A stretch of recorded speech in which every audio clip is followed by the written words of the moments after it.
हमारे महाबोधि टेम्पल में ब्राह्मण क्यों? ब्राह्मणों से दिक्कत नहीं है। तो एक्ट किसने बनाया? किसी और जो भारत में और भी मंदिर है ना जहाँ अरबों खरबों पे चढ़ावा चढ़ता है, वहाँ बाकी धर्म के लोगों को क्यों नहीं मैनेजमेंट कमेटी में रखते? रख दो वहाँ भी। जो अभी राम मंदिर ट्रस्ट बना है उसमें रख दो ना।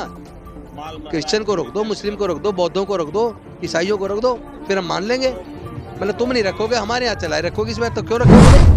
नहीं रहने देंगे आप पूरे दुनिया में कोई आपको ऐसा एग्जाम्पल नहीं मिलेगा, क्योंकि गुरुद्वारे में मैनेजमेंट सिख करते हैं, कोई दूसरा धर्म का आदमी उसमें मैनेजमेंट कमेटी में नहीं मिलेगा। मस्जिदों का संचालन मुस्लिम करते हैं, उसकी मैनेजमेंट कमेटी में कोई दूसरे धर्म का नहीं मिलेगा, ठीक है। उसी प्रकार चर्च का संचालन क्रिश्चियन लोग करते हैं, कोई दूसरे धर्म का नहीं मिलेगा। और मंदिरों का संचालन हिंदू लोग करते हैं और उसमें भी ब्राह्मण लोग करते हैं, तो कोई दूसरे धर्म का नहीं मिलेगा। तो फिर बौद्धों के इस आस्था के केंद्र में, जिसमें पूरे दुनिया के बौद्धों की आस्था है, बौद्ध गया जहाँ तथागत बुद्ध को ज्ञान की प्राप्ति हुई, उस महाबोधि टेम्पल में 8 में से 4 मेंबर ब्राह्मण क्यों है? इस मैदान में ये जो शुरुआत हुई है ये पूरे देश के कोने कोने तक जाएगी। हम खुद इसको पूरे देश के कोने कोने में लेके जाएंगे। और चूंकि हम लोगों को एहसास करा रहे हैं SC ST OBC के लोगों को कि हमारे पूर्वज बौद्ध थे और हमारे पूर्वज वैज्ञानिक दृष्टिकोण को मानते थे, अंधविश्वास पाखंडवाद को नहीं मानते थे। बहुत जल्द हम ये बताने में कामयाब हो जाएंगे और हमारा पूरा बहुजन समाज अपने बुजुर्गों की सांस्कृतिक विरासत में बुद्ध के धर्म में घर वापसी करेगा। और चूंकि हमारी वोट से देश की वो एक अमेंडमेंट बिल लेके आएगी और ये अमेंडमेंट BT एक्ट जो है अमेंड हो जाएगा, फिर ये समस्या का समाधान हो जाएगा। थोड़े समय का संघर्ष और है अभी और निश्चित तौर पर हम इसमें सफल होंगे। क्या लगता है सर कि इस आंदोलन के बाद सरकारें सुनेंगी? आज कैसे तो नहीं सुनेंगी। कोई 2-4 हजार 5 हजार 10 हजार लोग 50 हजार लोग के इकट्ठा होने से नहीं सुने, 1 लाख लोग के इकट्ठा होने से नहीं सुनेंगी। लेकिन जिस दिन भारत का बहुजन समाज, मूल निवासी समाज जो 90% है, जिस दिन वो एकजुट हो जाएगा और वो घर वापसी करेगा, वो वापस बुद्ध के धर्म में आ जाएगा। और जो अब कुछ ही सालों में आने वाला है, तो उसके बाद चूंकि उनकी सरकारें तो पूरे देश की उन्हीं के वोट से बनी है, वोट की वजह से सरकार बनती है, तो वोट की लालच में वो सरकारें खुद इसको अमेंडमेंट कर देंगी। मेरे साथ है राजेंद्र पाल गौतम जो है पूर्व मंत्री है, जो है वो दिल्ली सरकार में, ये पटना के धरती पे आए हैं। सबसे पहले तो स्वागत है सर आपका। जी बहुत बहुत शुक्रिया सर। आप लोग ये कह रहे हैं कि हम लोग जो है वो BT एक्ट जो बना है 1949 उसको खत्म, आखिर क्यों खत्म कराना चाहते हैं? खत्म इसलिए कराना चाहते हैं, आप पूरे दुनिया में कोई आपको ऐसा एग्जाम्पल नहीं मिलेगा, क्योंकि गुरुद्वारे में मैनेजमेंट सिख करते हैं, कोई दूसरा धर्म का आदमी उसमें मैनेजमेंट कमेटी में नहीं मिलेगा। मस्जिदों का संचालन मुस्लिम करते हैं, उसकी मैनेजमेंट कमेटी में कोई दूसरे धर्म का नहीं मिलेगा, ठीक है। उसी प्रकार चर्च का संचालन क्रिश्चियन लोग करते हैं, कोई दूसरे धर्म का नहीं मिलेगा। और मंदिरों का संचालन हिंदू लोग करते हैं और उसमें भी ब्राह्मण लोग करते हैं, तो कोई दूसरे धर्म का नहीं मिलेगा। तो फिर बौद्धों के इस आस्था के केंद्र में, जिसमें पूरे दुनिया के बौद्धों की आस्था है, बौद्ध गया जहाँ तथागत बुद्ध को ज्ञान की प्राप्ति हुई, उस महाबोधि टेम्पल में 8 में से 4 मेंबर ब्राह्मण क्यों है? सारे पूरा संचालन बौद्धों के हाथ में होना चाहिए। तो ये आंदोलन जो पहले भी हुआ है, उसकी मुक्ति का आंदोलन, और भंते सुरई ससई जी जो नागपुर वाले, उनके नेतृत्व में जो जापानी बनते हैं, और आज यहाँ मगध की राजधानी पाटलिपुत्र यानी पटना के इस मैदान में ये जो शुरुआत हुई है, ये पूरे देश के कोने कोने तक जाएगी। हम खुद इसको पूरे देश के कोने कोने में लेके जाएंगे। और चूंकि हम लोगों को एहसास करा रहे हैं SC ST OBC के लोगों को कि हमारे पूर्वज बौद्ध थे और हमारे पूर्वज वैज्ञानिक दृष्टिकोण को मानते थे, अंधविश्वास पाखंडवाद को नहीं मानते थे। बहुत जल्द हम ये बताने में कामयाब हो जाएंगे और हमारा पूरा बहुजन समाज अपने बुजुर्गों की सांस्कृतिक विरासत में बुद्ध के धर्म में घर वापसी करेगा।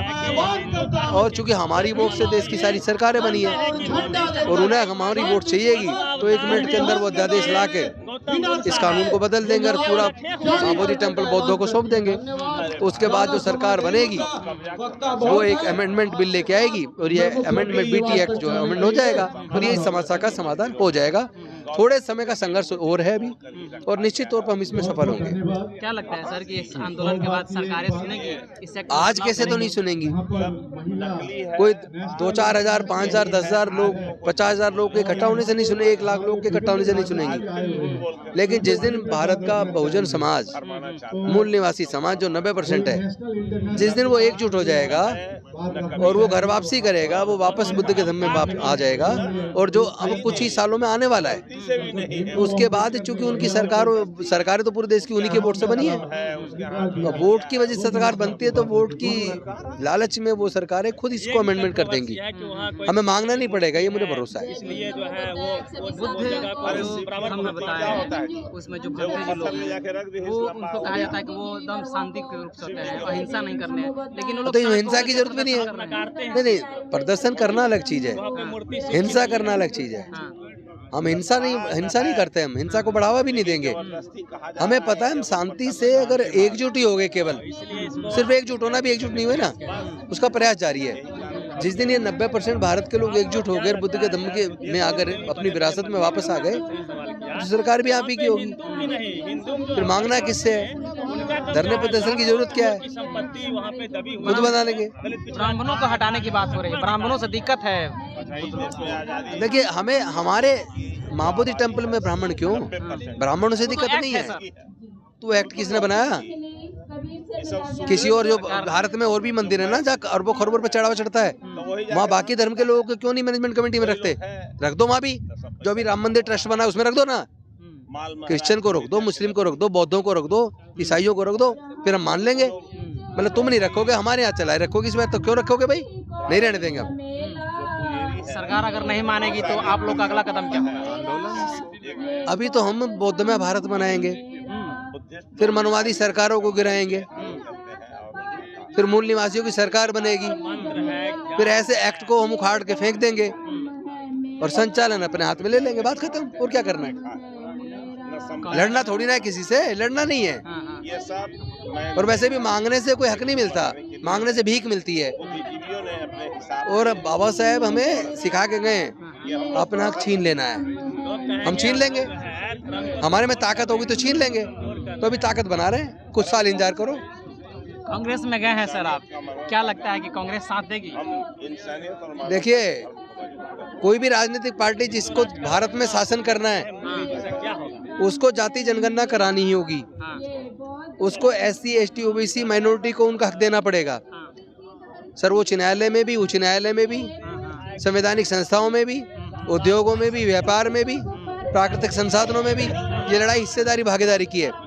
अगर राहुल गांधी जाति जनगणना की बात ना कर रहे होते, संविधान बचाने की बात ना कर रहे होते, बहुजनों की हिस्सेदारी भागीदारी की बात ना कर रहे होते, जो बात कभी हमारे महापुरुष करते थे, तो मैं फिर कांग्रेस में नहीं जाता। तो कांग्रेस के जब नेता इस बात को कर रहे हैं तो कांग्रेस को मानना पड़ेगा, आज नहीं तो कल। बाबा साहब कहते थे एक सांपनाथ है, एक नागनाथ है। देखिए, बाबा साहेब जिस समय कहते थे, उन्होंने तो ये भी कहा था कि कांग्रेस जो उसमें चवन्नी के भी वर्कर नहीं बनना। लेकिन कब कहा था? जिस वक्त कहा था उस वक्त कोई दूसरी पार्टी थी नहीं, और वो उस वक्त की जो कांग्रेस के जो लोग थे उसमें ब्राह्मणवादियों का कब्जा था। वो बहुजनों को हिस्सेदारी नहीं देना चाहती थी। लेकिन आज की कांग्रेस में तो बहुजनों की हिस्सेदारी भागीदारी की बात हो रही है।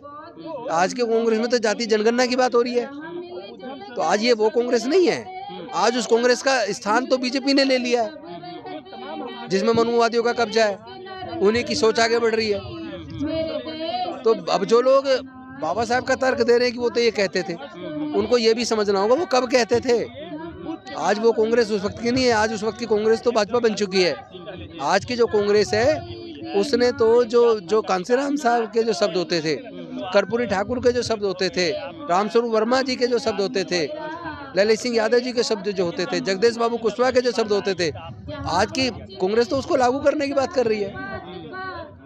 तो हमें तो विचार की लड़ाई है ना, विचारधारा की लड़ाई है। हमें पार्टी से क्या लेना किसी से। जो हमारे महापुरुषों के विचार को आगे बढ़ाएगा हम उसमें जुड़ेंगे, और जुड़ गए।